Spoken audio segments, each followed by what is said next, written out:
Սելայնակիցներ 2018 թվականին Նիկոլ Փաշինյանը որոշեց վերատեսության ենթարկել Արցախյան հակամարտության կարգավորման բանակցային գործընթացը։ Հայաստանի հպարտ իշխանությունները կտրուկ մերժեցին 2019 ապրիլին ներկայացված կարգավորման վերջին փաթեթը։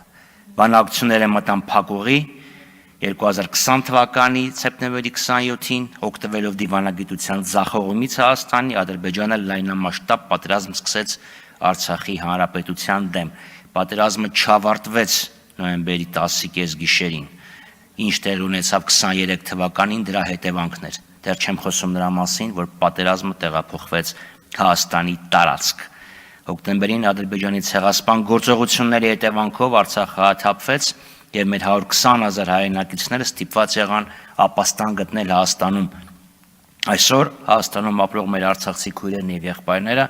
բազմաթիվ դժվարությունների են հանդիպում՝ իրավական, հոգեբանական, սոցիալ-տնտեսական։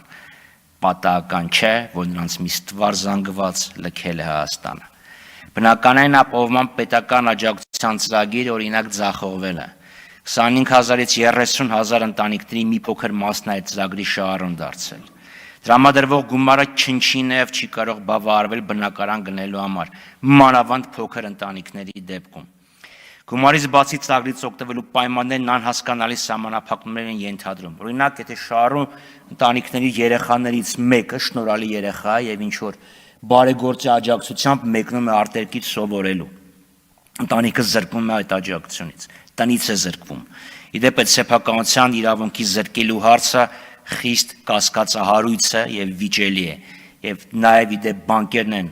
մեծամասամբ ձեռնպահմանում հիպոթեկային վարկեր տրամադրվելուց, որովհետեւ չգիտեն ինչ կարող է լինի։ Կեսության եւ այլ ծախսերը հոգալու սոցիալական աջակցության միջոցառումը, այսպես կոչված 40+10,000 դրամների աջակցությունը, դրա դադարեցումը կամ միայն առանձին խմբերի համար դրա պահպանումը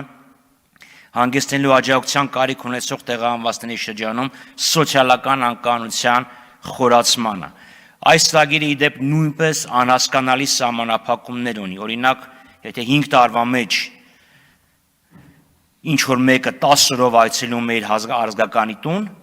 հանգստանալու, նույնիսկ նրա անչափահաս մանկահասակ երեխան զրկվում է այդ աջակցությունից։